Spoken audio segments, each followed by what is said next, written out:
के बाद वो भले कितना ही ढंग का प्लान सोच रहा हो, कितनी ढंग की स्ट्रेटजी बना रहा हो, कितने ही ढंग के आक्रमण के बारे में सोच रहा हो, हथियार लाने के बारे में सोच रहा हो, पर उसको लगता है कि यार बाद में कर लेंगे।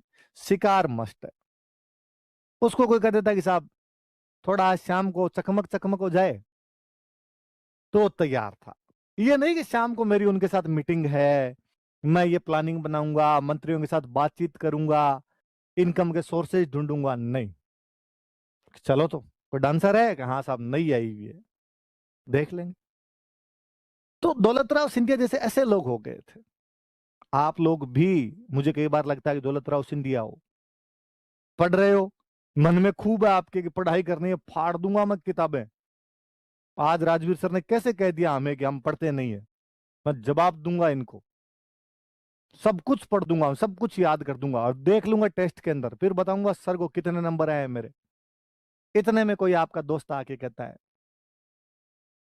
चाय, चाय तो हो ही जाए। दौलतराव सिंधिया तो कम से कम शेर का शिकार पे तो कंसंट्रेशन तोड़ता था, आप तो चाय पे तोड़ देते हो यार। तो दोस्त आके दे चाय तो बना ले, आओ ला यार।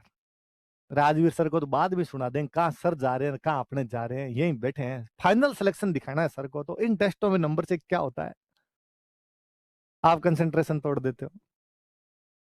क्लास चल रही है, मराठों के पतन के कारण पढ़ रहे हो, खूब समझ में आ रहे हैं आपको, ऐप भी बफरिंग नहीं कर रहा है,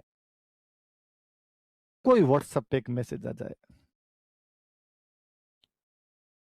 थोड़ा इस प्रकार का मैसेज आ जाए जिसमें जीव लग सके अपना, आपको क्लास की, मैं क्या ही बोलूं अब ऐसे शब्दों का क्या इस्तेमाल करूं, छोड़ रहे, फर्जी फर्जी बात करता रहता है, बोरिंग बोरिंग, खुद ही तारीफ करता रहता है, हिस्ट्री अच्छा सब्जेक्ट है, हिस्ट्री अच्छा, क्या पढ़ा है रे ये जो अभी ऊपर मैसेज आया ना इमोजी के साथ, जिंदगी ये है।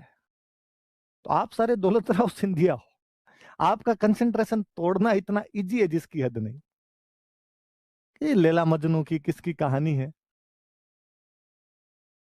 कि मजनू को जब वो मृत्युदंड वगैरह दे रहे थे, तो लैला को जब समाचार मिला तो लैला दौड़ती जा रही थी, यार लैला को जब पकड़ लिया था मजनू दौड़ता जा रहा था, ऐसा ऐसा दिया उल्टा है, तो भी मेरे याद नहीं, मजनू का याद आता है कि मजनू को जब मृत्युदंड दे रहे थे, लैला दौड़ती जा रही थी मजनू को बचाने के लिए। रास्ते में कोई बादशाह या सुल्तान उस टाइम का जो भी रहा होगा, वो नमाज पढ़ रहा था, लैला दौड़ रही है, ध्यान ही नहीं उसका किधर भी। इन बिटवीन वो जो बादशाह बैठा था उसके पास से निकली वो तेज गति से, उसके दुपट्टा यूं बादशाह के चेहरे पे लगा, बादशाह की नमाज में भंग पैदा हुआ, बादशाह खड़ा होता उससे पहले लैला आगे निकल गई थी। लैला जब वापस लौट रही थी वहां से, तो बादशाह ने कहा गुस्ताख लड़की, मैं जब अल्लाह की इबादत कर रहा था, तूने मेरी इबादत के अंदर व्यवधान पहुंचाया, बाधा पहुंचाई, दंड मिलेगा तुझे।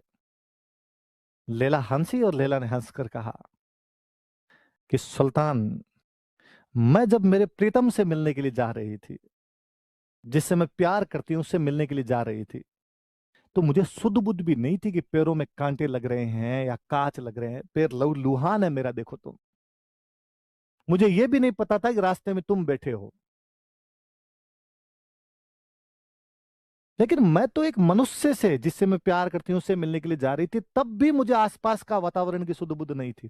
तुम उस सर्वश्रेष्ठ व्यक्ति की इबादत कर रहे थे, उसके सम्मान में सजदा किया हुआ था, और इतना क्या ध्यान तुम्हारा कमजोर कि दुपट्टे से भंग हो गया। सुल्तान ने माफी मांगी, सुल्तान ने कहा कि हाँ बात तो सही है, मैं तो उस अल्लाह से प्यार करता हूं, तो उस प्यार में तो इतना रम जाना चाहिए कि आसपास के वातावरण का ध्यान भी नहीं रहे। आप ही मन सोच के मुस्कुरा कह रहे होंगे कि सर एग्जैक्टली आप वाली बात सही है। प्यार वाला मामला जब आता है ना सर, ऐसा कोई मैसेज आता है तो हम आपका भी ध्यान नहीं रखते हैं, पूरा उसमें खो जाते हैं। प्रीतम का जब मामला आता है तो हमें क्लास उलास कुछ भी नहीं चाहिए सर, वेरी गुड, बहुत सही करते हो, ऐसा तुम्हें भी करना चाहिए। इस कहानी से यही शिक्षा मिलती है।